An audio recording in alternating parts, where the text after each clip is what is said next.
Welcome back, everybody, to another session of QuaranSTREAM Answers for COVID-19. Thank you all for tuning in today. As always, I'm Abrar Omeish. I'm your member at large on the Fairfax County School Board. And I'm Kimberly Boateng. I'm the student rep to the school board. And we are really pleased today to have our guest, Ms. Carolyn Pitches, who is? I am chairman of the City of Fairfax School Board. Great, and we'll talk a little bit more about the relationship there and what's going on with this in the city a little bit later. So we'll give our general updates, go over that, and then we'll announce our special guest, our surprise guest for today. I know I told you guys we have someone, so I'd recommend you stay put. Okay, so let's go over general updates for the community. As of today, we have 107 new corona cases in the county, the city, and the City of Falls Church. 2,413 total cases so far and 80 deaths. So be sure, again, to keep yourself safe and to practice social distancing.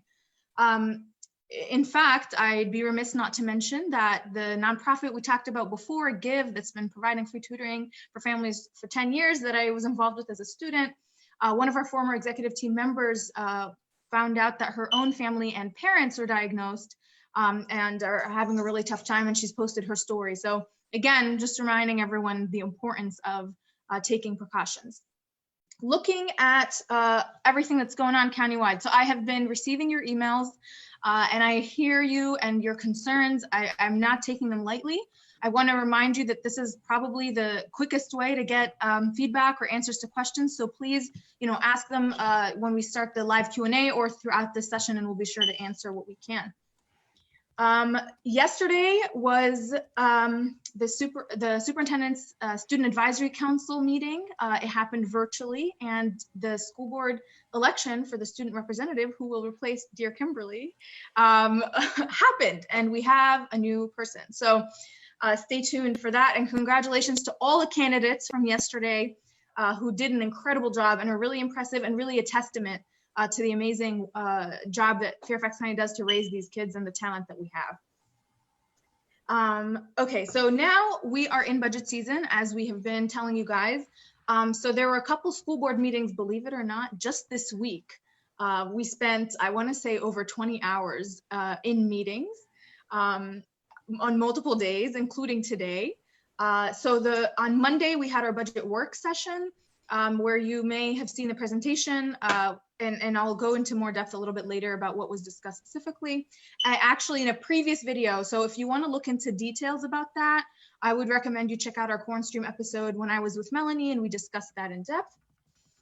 Then we had the audit committee meeting yesterday, where perhaps the most notable thing is the audit committee presented, or the auditor general presented her annual plan or annual summary, forgive me. And the board has put forth what you may notice as a budget item, which is the special education audit. Essentially, the audit committee, which I'm a member of, is putting forth the request for proposal to see who may be able to help us with this audit moving forward. And it was done on a really quick turnaround and, with limited input for now, because we're trying to get it in as quickly as possible to have the results back by a point that will inform us in the following budget process. And there will be plenty of room for public input on that coming in the weeks and months ahead. Finally, before we go into our updates on food and technology from Kimberly, today was the budget hearing. So a number of folks came forward and talked to us about the things that they want to see reflected in our budget. I want to remind everyone that you have the opportunity to reach out to your board members if you didn't get the chance. I know this year we had not too many because it was video submission, and obviously with COVID there are challenges. So I really want you to have the opportunity to voice those concerns and to advocate for what you think we should be including in that budget.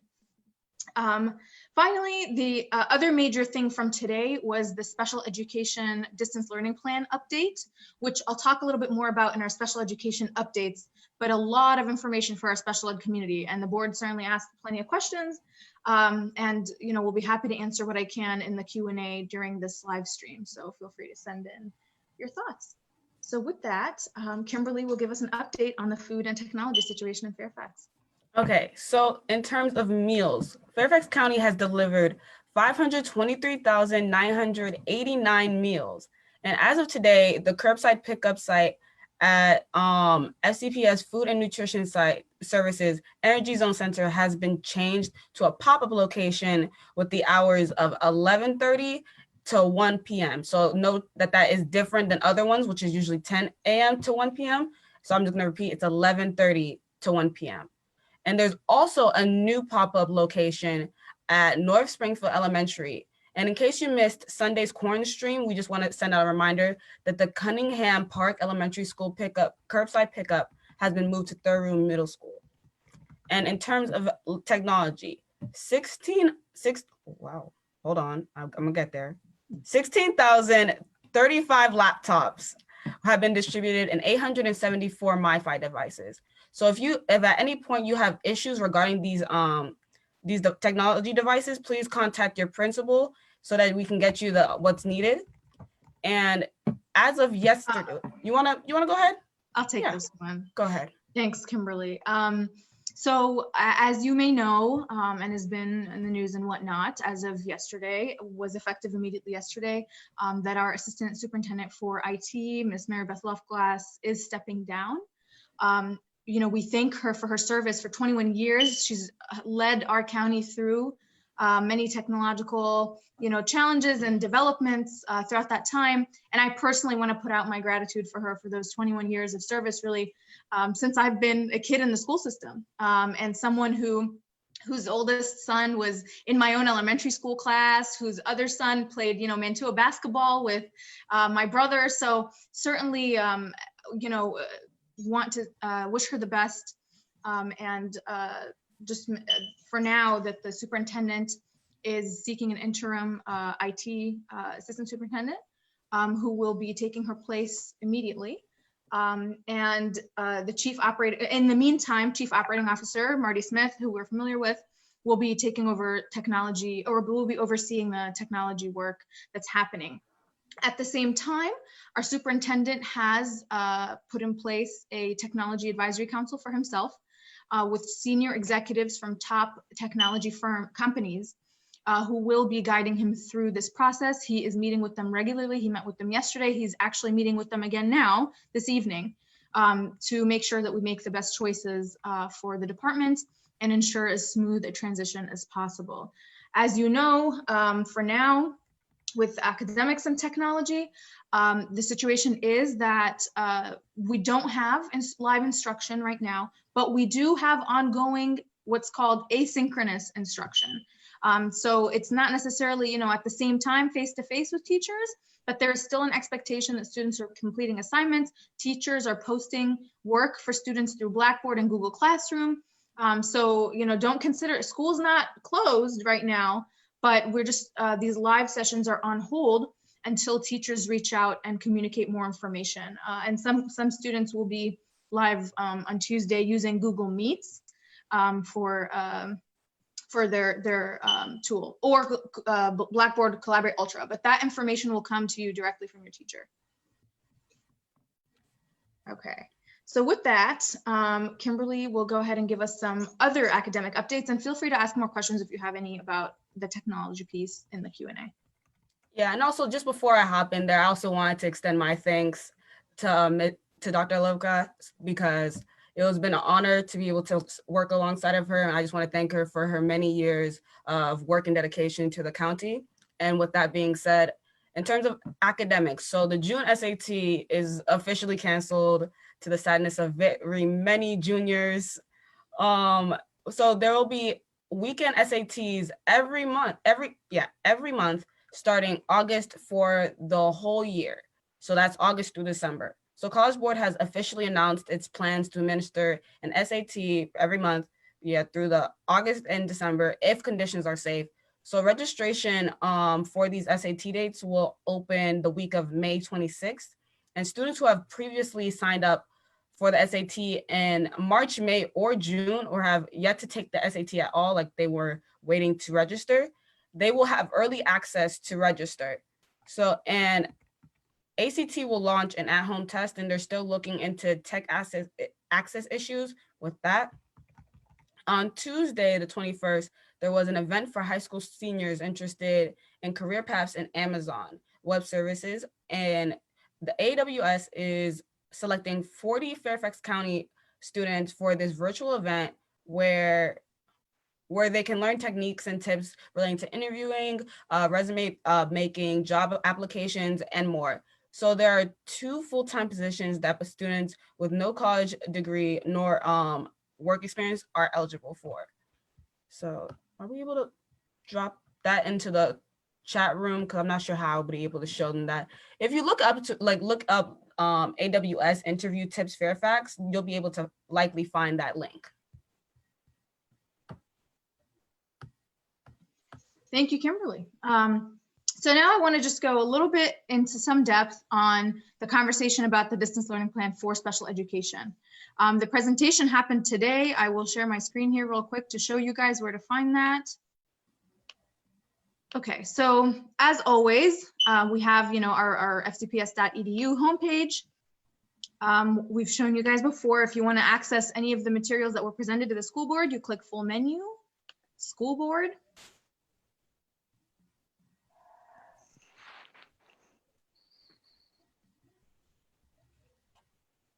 Just taking a bit to load here. And then board docs, as we've mentioned before, is where these documents are housed and board meeting agendas are posted.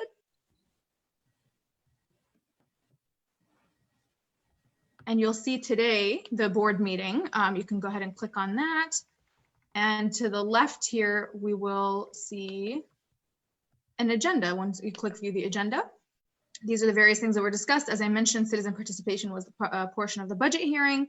And here we have this special ed distance learning plan, where staff, Teresa Johnson, the assistant superintendent on special education, walked us through the programs that are being offered for students of all kinds of needs. So if you have a child and want to kind of get to know more of what's being offered specifically, there's adapted curriculum. We've kind of talked before about how the school system was developing that curriculum and working with instructional services to adjust it for special needs.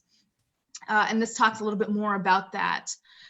In addition to specific information on the various needs that students may have and where to access those resources. So pathologists, for example, therapists, psychologists, and social workers who have office hours actually, and there's a link in the FAQ. I'll touch on that in a bit, but we showed before how to get there, where you can sign up for an appointment. So on top of that, hearing and vision teachers as well that are supporting our students. I would highly encourage those who want to learn a little bit more about this or have children who need any of these supports to take a look at this presentation. And certainly you wouldn't just want, actually I'm gonna go back to this real quick, but you wouldn't just wanna see this PowerPoint. I will show you where you can find the audio, though it's a bit long, that walks you through. So you can scroll through the YouTube video to see, have more information on whatever specific topic you're looking for. I did wanna comment on the temporary learning plans though. So as you know, special ed, each child either has a 504 or an IEP.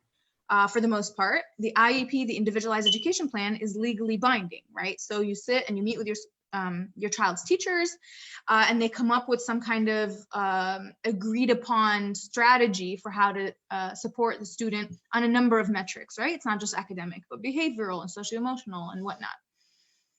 As a result of the closures, it's pretty much impossible to meet all of those given the fact that we're not meeting in person, right? So how do some of these teachers access and support students? So what's happening is based on the Virginia Department of Education's guidance that the school system is following, they're putting in place these temporary learning plans.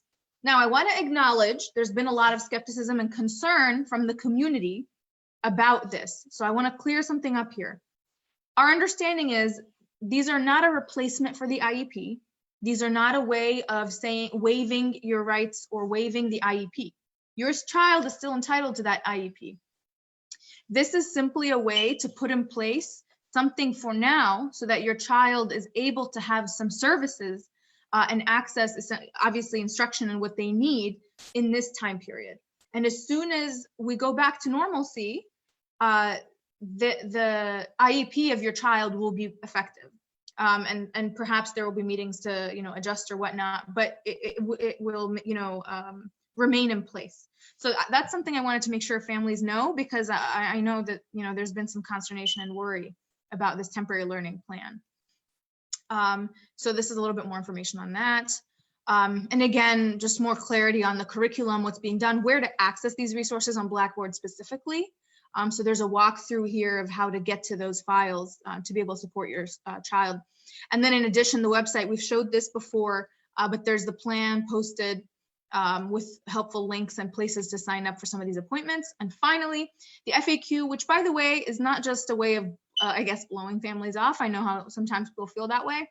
These are detailed and helpful and answer a number of the questions that have come forward. So I would recommend taking a look at that if you are worried or have some confusion. With that, I will show you real quick here the FCPS YouTube channel where the meeting from today is posted. So I would recommend, not today, shortly, very soon, because the meeting was today and it was an extremely long meeting. It will be posted very soon and you'll be able to click and watch the detailed explanation of this distance learning plan for special education. Finally, on special ed, one of the things I did want to kind of put to the surface, I know families are hurting and are confused. I know there's been inconsistent information. Certain teachers might think this thing, others something else. Staff also, I don't think you guys necessarily been getting clear information, is my sense from the ground. So I asked a question during the meeting, and I want to remind folks, for that average person who's just trying to figure out what to do for their kid or just do their job, there is the Office of the Ombudsman, okay? And we're lucky that, it's not only the Office of Ombudsman in general, which anyone can contact, but there is a special ed support aspect of this office. So I would highly encourage you to call directly if you have questions or queries, and they follow up then with your case about your needs. And in addition to emailing ombudsman@fcps.edu, which is right here, to reach the office if you do have specific questions or concerns. And this is open for not only special ed families, but also special ed staff if you have questions, because it's inevitable there are going to be concerns and further questions. So that's special ed. The last update on that is there is a new website that was very recently put up dedicated to early childhood special education services. So in the PowerPoint I showed, there was a screenshot of the website and where you can access some of this stuff. That's included there as well. Ooh, that was a lot on special ed. Feel free to ask if you want me to delve deeper into anything, but today really was a very lengthy meeting discussing those updates that everybody's been waiting for. So Kimberly will talk a little bit about employees, and then we will move to the conversation with our guest. Okay, so in terms of employees, I think you already touched on like one of the 2 points that I have on employees. Special education teachers can contact the office of I can't even can you say Ombudsman.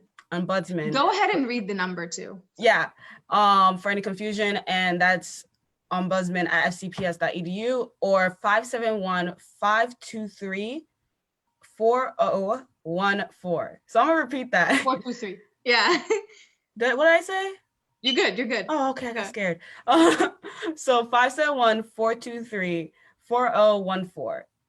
And teachers will contact students over the next few days about the platform that will be used for face-to-face learning. And also, this isn't in the notes, but like from what I've been seeing based on my school and some of my friends around the county, some teachers been trying different things to see if they can get the classes going up. So I just want to put out, like, there isn't a specific thing that the Fairfax County has said, all teachers are doing this, all teachers are doing that. But if you have a teacher that's reaching out like, hey class, let's hop on this so we can see if we can meet, I'm gonna just say, let's listen to what your teachers are saying for now until the county is able to give a cohesive response to like, all right, this is what we're doing instead of what we've been doing in the past.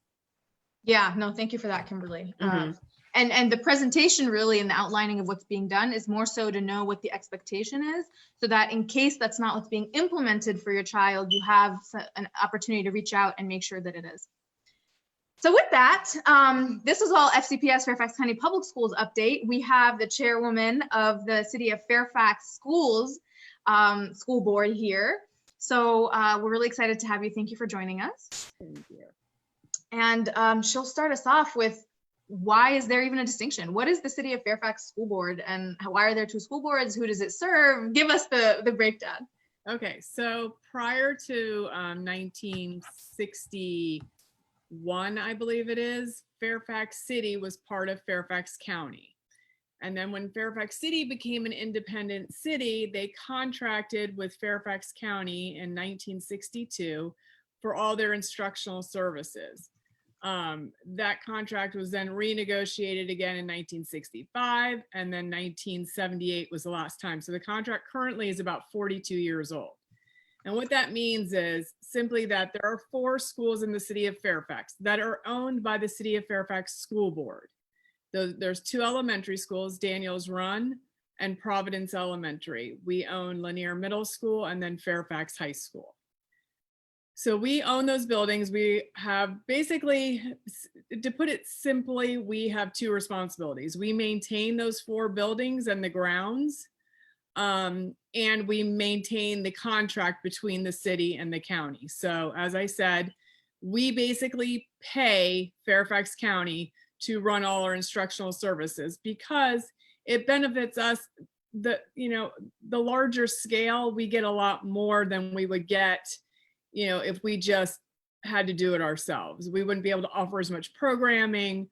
We wouldn't have access to the academies. There's just so many benefits to being a part of the Fairfax County school system. So we are charged tuition for each student, each city student. And then in return, the county pays us a classroom rental fee for their students who are in our buildings. So for instance, Providence Elementary School is 70% city kids, but it's 30% county students.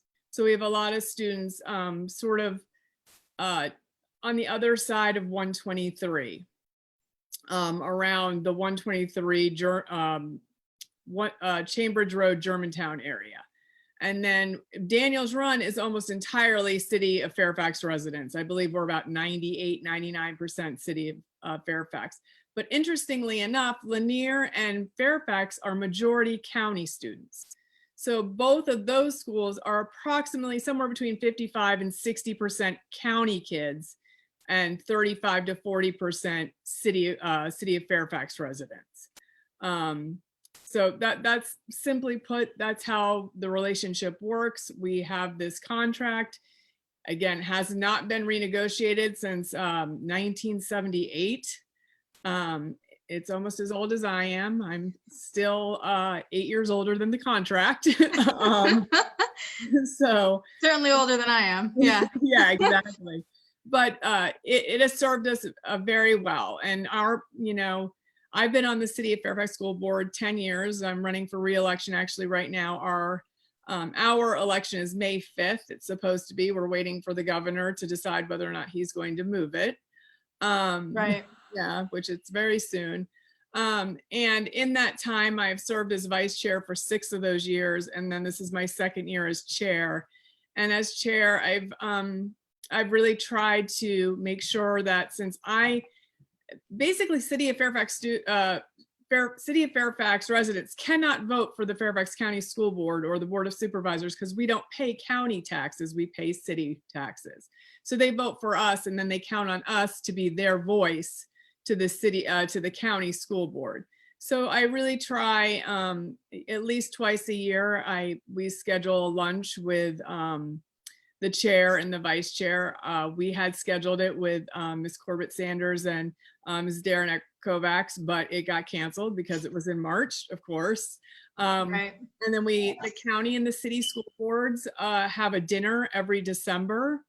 It's usually around the holidays for us to sort of just get together and be able to socialize. All of us watch the county board meetings. We usually attend in-person board meetings that sort of pertain to our schools. But that's basically about it. Yeah, no. So for folks who are watching, I mean, it's kind of, it's a little bit awkward, right? You have, if you go to any of the schools that the chairwoman mentioned, right? So Fairfax High School, Lanier, Providence, Daniels Run, you go to your school system is taken care of by Fairfax County Public Schools, but your official representatives are the Fairfax City School Board, right? So you kind of have two school boards that impact what's going on in your school. Yes. So maybe I'm actually going to post here a map real quick just to show folks what we're talking about. So just taking a look here. So this is our county, right? And it's just these districts and whatnot. And this area right here, this middle white spot is the city of Fairfax, right? So if anyone lives there, then they're represented by your board officially. So tell us a little bit about the makeup, right? So for us in Fairfax County, there's someone who represents each of those districts. And then there are 3 members at large making up a board of 12. And so for you guys, So for the city school board, we're all at large. So we represent all the buildings, and it's very easy because we only have 4. Board members have a little bit more of a challenge. What is great about being a board member in the city of Fairfax is that I get to all the schools pretty much every week.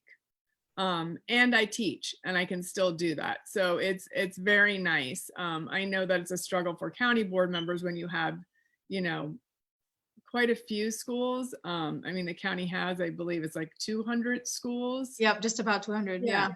So, I mean, that's hard even for 12 people. I mean, your board is obviously larger than ours. We have 5 members, but 5 members for 4 schools is very manageable. Yeah. And no, go ahead. Okay. The other thing I forgot to mention, so in our budget, so just to talk a little bit about our budget, how it's probably a lot different than the counties. Most of our budget is our bill that the Fairfax County sends us saying, this is how much you owe for the students that we have basically provided with instructional services for this fiscal year.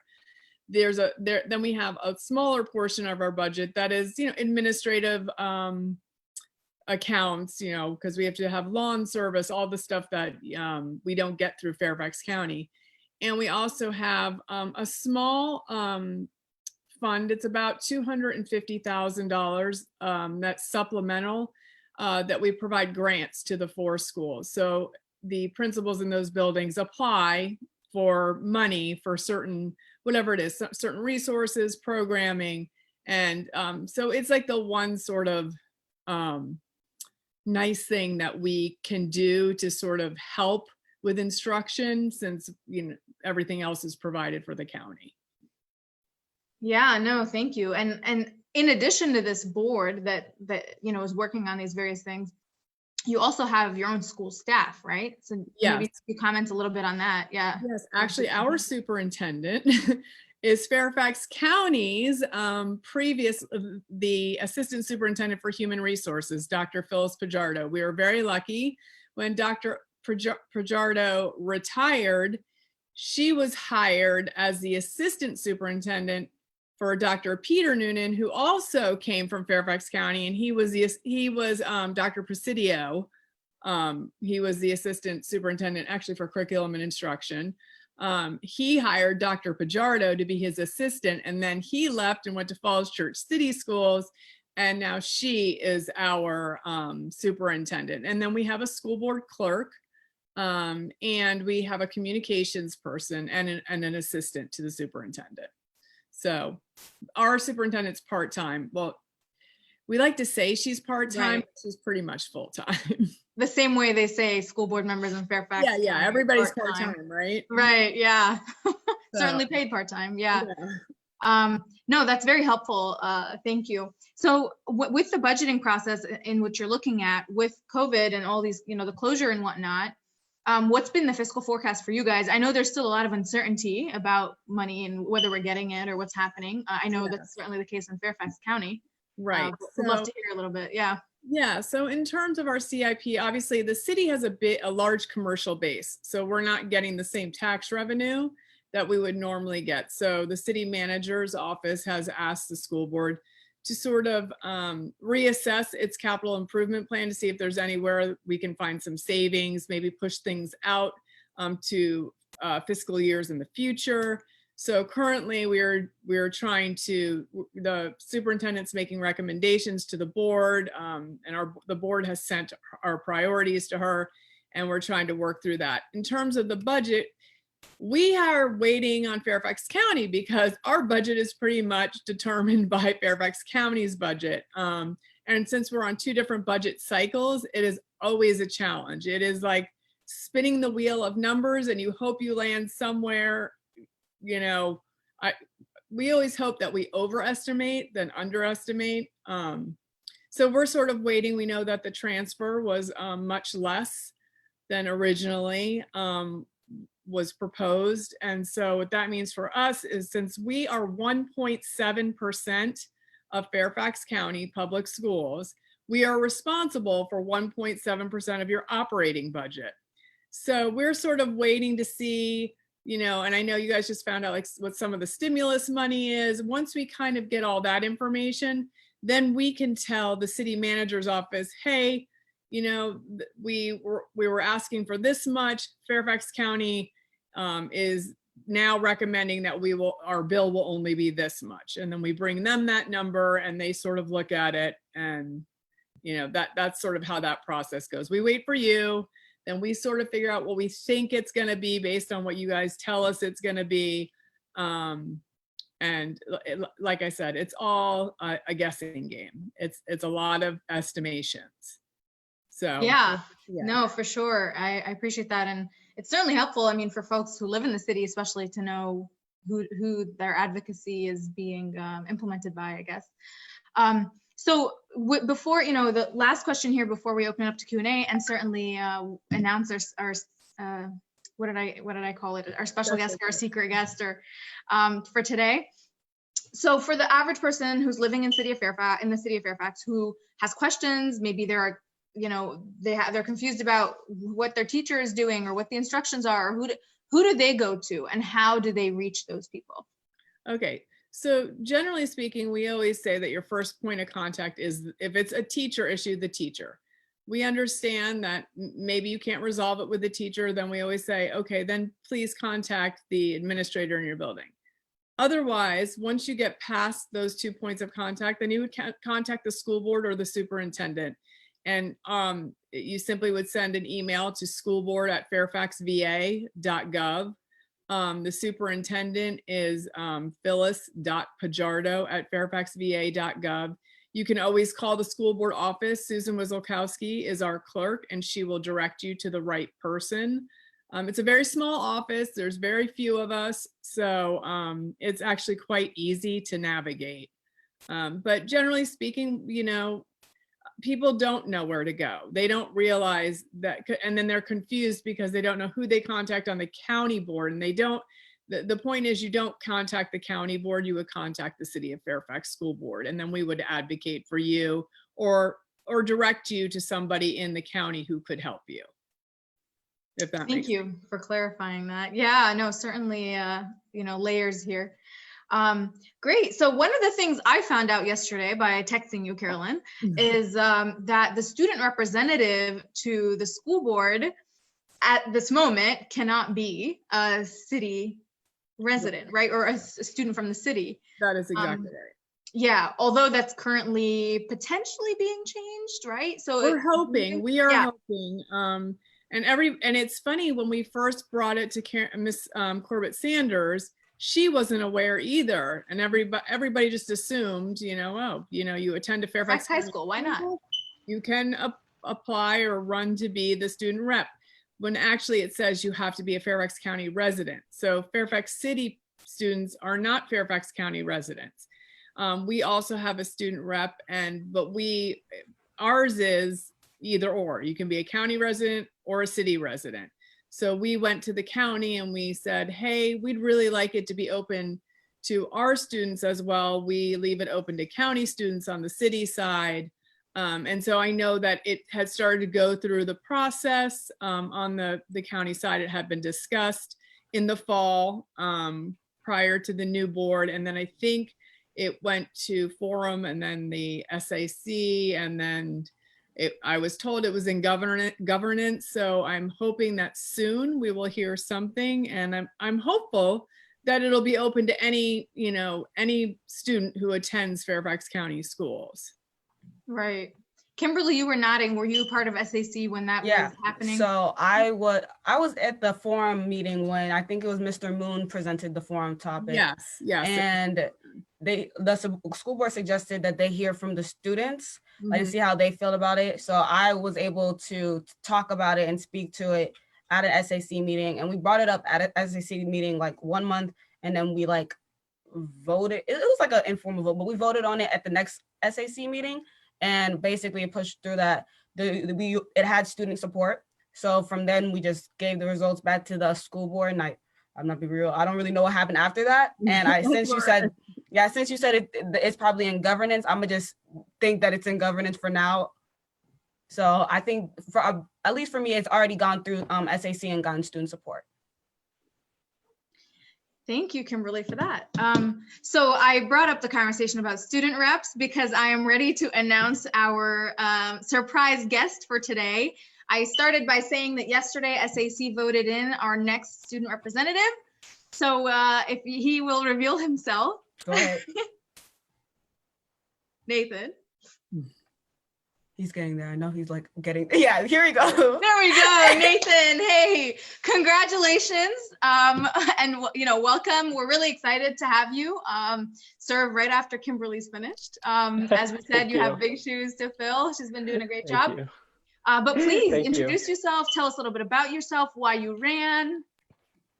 Okay, well, first of all, thank you so much, Ms. Omeish, for letting me come on this and have a chance to introduce myself. I'm Nathan Onibudo. I'm a current junior from South County High School. A little bit about myself. At South County, I run track and I play soccer. And I'm a member of the National Latin Honor Society. I'm president of that at my school. And I do model judiciary and quiz bowl / is academic. If any of you guys watch, I was on the show for our school this past season. A little bit about why I ran. I tell people when they ask why I did it that I had an overwhelmingly positive experience in Fairfax County Public Schools. And I wanted to do everything I can to make sure that that's the case for everybody else who gets to go through our school system. There are 3, I'd say, major issues that I ran on and that I plan to advocate for during my term. And the first one is closing the achievement gap, particularly in reading. Our economically less fortunate students don't perform as well in reading SOLs, and only about half of them can read on grade level in the 3rd grade. So I'd really like to sponsor book drives and stuff like that to make sure that they have access to reading materials at home. The next one would be creating prepared graduates. The average net worth of a 25-year-old in our country is like negative $23,000. So I want to ensure that FCPS graduates are more prepared to make financial decisions when they graduate. So I'm advocating for financial literacy courses, not just one in high school, but implementation of instructional sessions throughout the education, like elementary school, middle school. And then the last one is middle school security. It's come to my attention that most of the middle schools apparently don't have video surveillance systems inside the buildings. Recently, the PTSO at South County Middle School, our middle school, just passed a resolution to pay for the video surveillance systems in their own schools. So I'd like to advocate. I don't know where funding would come from, but I do believe that they have the same right to safety that the rest of the high schoolers have. So I would advocate for a camera placement in their middle schools as well. So those are about the 3 things that I'm really excited about. Thank you, Nathan. We're really excited to work with you. Actually, on the points you mentioned, since they're relevant, middle school cameras, believe it or not, were on our agenda for the budget. Yeah. But yeah, Kimberly remembers. I remember that. Corona changed everything. It took everything. Yes, exactly. Yes. The shortages, it had to be cut because now we have to prioritize, obviously. I love that. But it will happen long term. So you'll probably be on the board when it begins the conversation again. Great. So I'm particularly excited to introduce, the student reps and to do what I can to support you guys, because it was the election with the Superintendent's Advisory Council, which many years ago I served as the president of myself. Many years ago. And actually, I ran for the school board position as a student and lost by a single vote to the only voting candidate. She was an SAC member herself. So that's just a funny tidbit, but it makes me really excited to introduce you today and excited to work with you. I'm so excited too. Thank you. Thank you. So we'll go ahead and look at the Q&A here. I'm just looking at our chat. So somebody here, Ashley, saying, so Fairfax City schools are a source of revenue. Carolyn, maybe you want to clarify that one. Yes, we are a source of revenue for the Fairfax County public school system. This is exactly right. Right now, currently, we are 1.7% of Fairfax County. So our tuition bill will be somewhere, I will say, between $50 and $55 million that we will pay to Fairfax County to provide instructional services to the City of Fairfax students in our buildings. Thank you. Yeah. And you can certainly see that reflected. You know, we did a previous session, as I mentioned, the one I did with Melanie on the budget in more depth. If you go back, you can look at some of the numbers and resources that are out there, and you'll see actually the City of Fairfax is one of those line items as sources of revenue. Okay, it kind of got confusing about the school boards. Okay, so maybe we can actually clarify. It is a little bit confusing, especially for a person who's just trying to figure out who to reach out to. So generally speaking, the Fairfax City School Board covers all 4 city buildings. However, Mr. Frist is the Providence district, and Providence Elementary School falls in that district. So that school has 2 school board members. Same with Fairfax High School. It was previous to the election, it was Elizabeth Schultz. And even Mrs. Megan McLaughlin had a few students there a few years ago, but now Laura Jane Cohen now. Yeah, now it's Laura Jane Cohen. So she has a small handful of county kids from her district that go to Fairfax High School. So we do have a couple of county board members who overlap, but for the most part, we are the representatives in those buildings for all city kids. If you are a county student, you have a county representative. So yeah, and it's interesting to think that there's so many at-large members too that ultimately, I mean, if you're a city student, you may be represented by, so you guys are 5, and then there are 3 at-large and a district person. Right. So in addition to the student rep, so that's 10 yeah. school board representatives. It is a lot of people. We always just say, if you're a city resident, go to the city school board.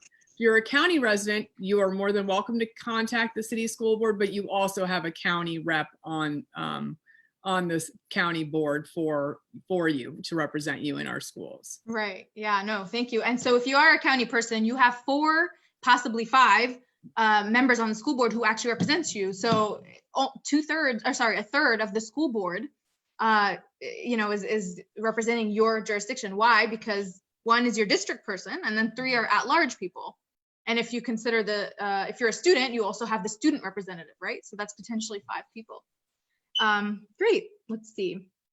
So we have a question on, so any updates on graduation for seniors? So that was an academic question, or for the previous segment. As of right now, not yet. So as I mentioned before, the phases that the school system has been going in is first was getting the distance learning plan set up and successful, and then moving into considering seniors, of course, because the timeline is a little bit longer for that. It's not as time sensitive or urgent, right? So I assure you that's something that I know I'm going to be asking about, and I've spoken with Dr. Ivy, our deputy superintendent, previously about her plans, and she has an informal group, and we'll be working to formalize that and have a process of soliciting input and thinking of the ways that we can have either an alternate graduation, or depending on the closures and the situation as we get more information, potential delay or a virtual situation, but really trying to make this special for seniors in some way. So stay tuned for that. Someone says, I find it fascinating to hear the difference between the city school board and county school board. Pretty cool. So thanks, Carolyn. Let's see. Do we know if the schools will continue to use Blackboard for distance learning? So as we mentioned, for right now, it's kind of actually, it's a little bit confusing. So Blackboard has multiple tools within it. Okay, so there's Blackboard 24/7. We will not be using that anymore for video conferencing or learning. Okay, there is something called Blackboard Collaborate Ultra, which right now students will either be using that or Google Meets to kind of balance out the load. And teachers will be contacting you about more specific information because as of now, that's on hold. just to make sure that things are set up smoothly and we don't have any more issues. And if you want to know more about some of the steps the superintendent's taken, he put out a letter. I talked a little bit about some of the things that included. I would recommend you kind of scroll back into the video and see the beginning of this session, what those updates were. Can you tell us a little bit about what the student rep does on the school board? Interesting question. Yeah. So you guys want to tell us? Oh, I'll go ahead first. Well, oh my gosh, that's like, oh, whenever people ask me that, it's like a loaded question. So it's actually a lot. So I like to tell people a lot, and I think there's Abrar, you can also speak to this.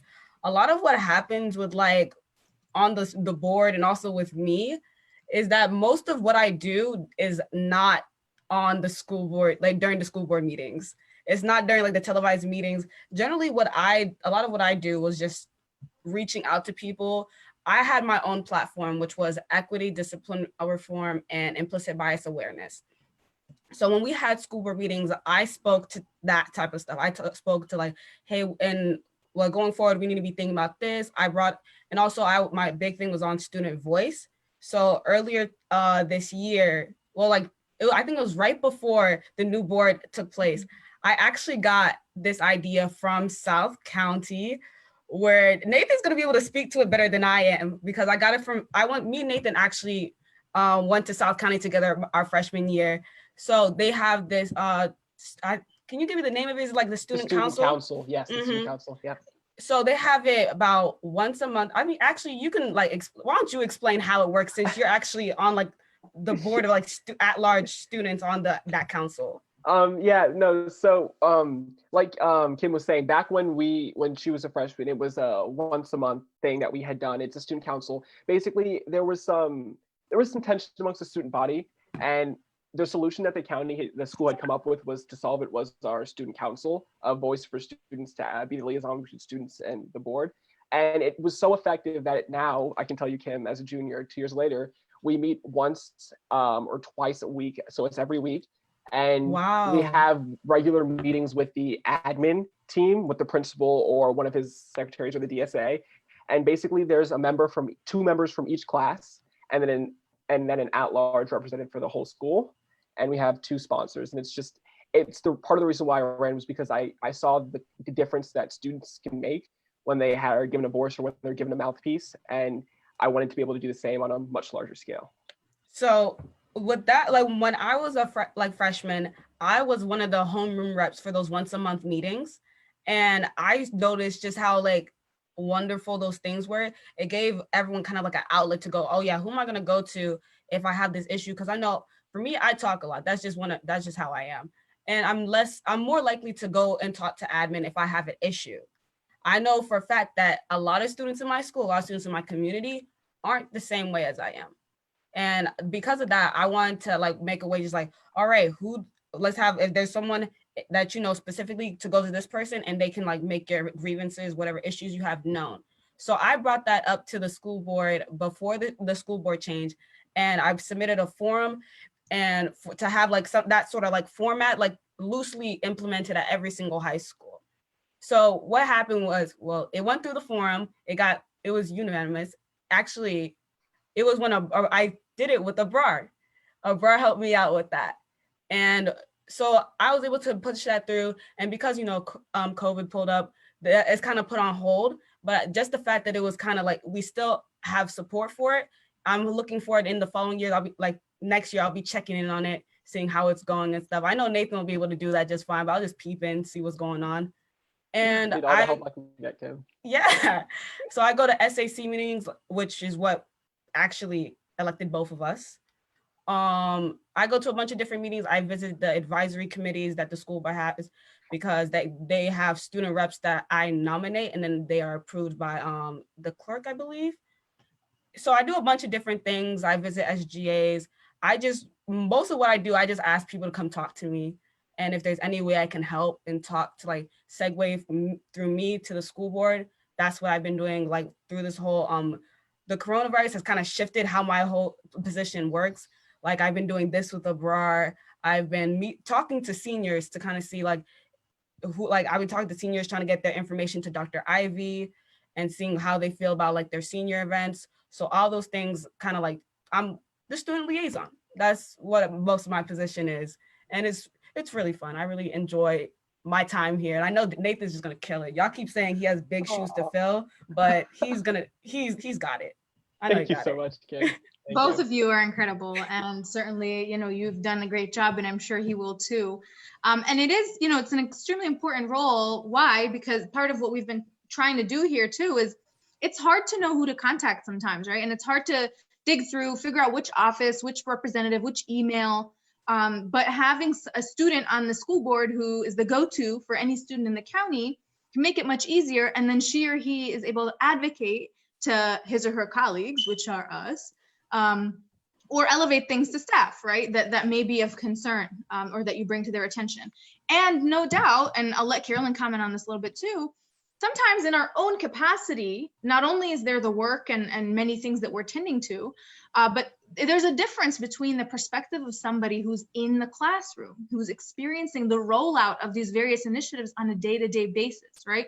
So for us to do a good job and to be truly representative of the community, it's important to have someone's voice on there that knows that firsthand. So, right, Carolyn, I mean, that's the importance of doing these kinds of things. Yeah. It is. The student rep is so important. It's probably actually the most important person on the school board. I would agree.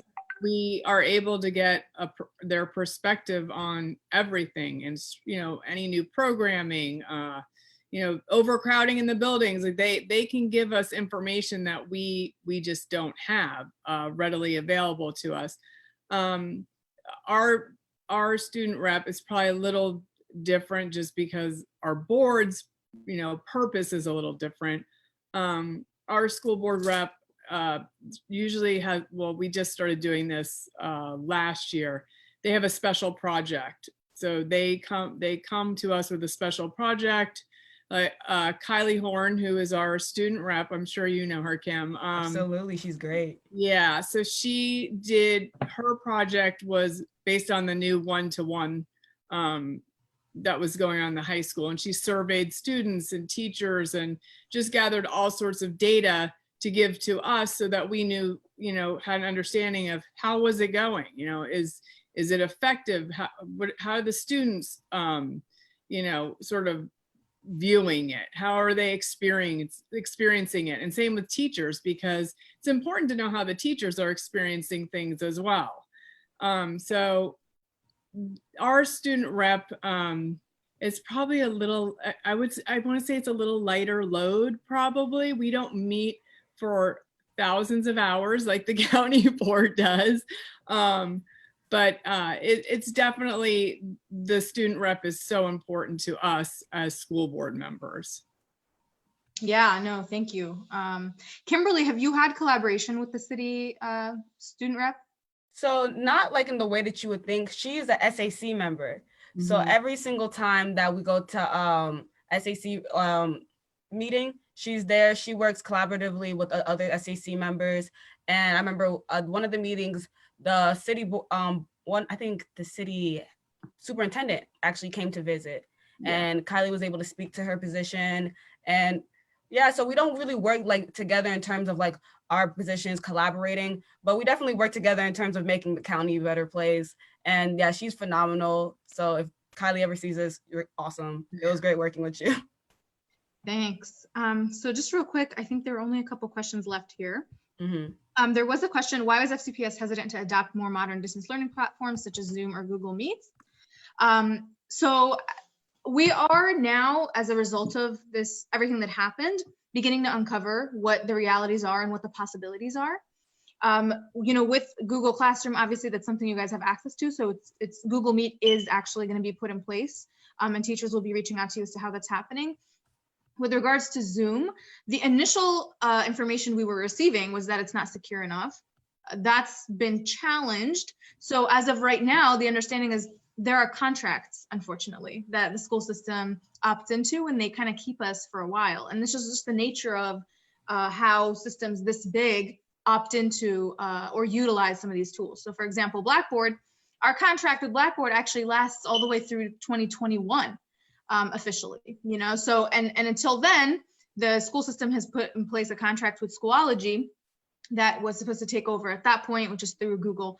But these contracts, when we make them, they're extremely expensive. I mean, we're talking for every student in Fairfax County, right? And City of Fairfax, ends up costing, hundreds of thousands of dollars over years to put in place. And those contracts usually, I mean, you can't just kind of set up a contract for a month. You really set them up for a while, because that also requires a lot of training, and you have to train the entire staff team, get teachers set up. So there are a lot of moving parts that make it very difficult. I'm not saying that that's not that's impossible. I know that the board, and I'm one of them, certainly feel strongly that we need to look at reliable alternatives, and we are using Google right now, if not as a plan A, as a plan B.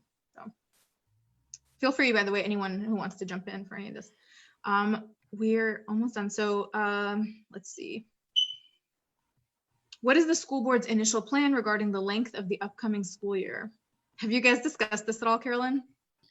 Yes, that's the main question that I get. That is the big question. People want to know, are we going to start in August, or are we going to start in, well, I'm talking about August. Like, people are asking, are we going to start at the beginning of August? Right. Or are we going to start at regular time, then go through June next year? Or are we going to start in mid-October? If we don't start back on time, then what? I mean, everybody is, it's a very uneasy time. And, because there's no definitive answers to anything, and there's all this, it creates anxiety, and it makes people, they're worried. I mean, people are worried that their kids are going to have huge gaps in their learning from missed instructional time in school.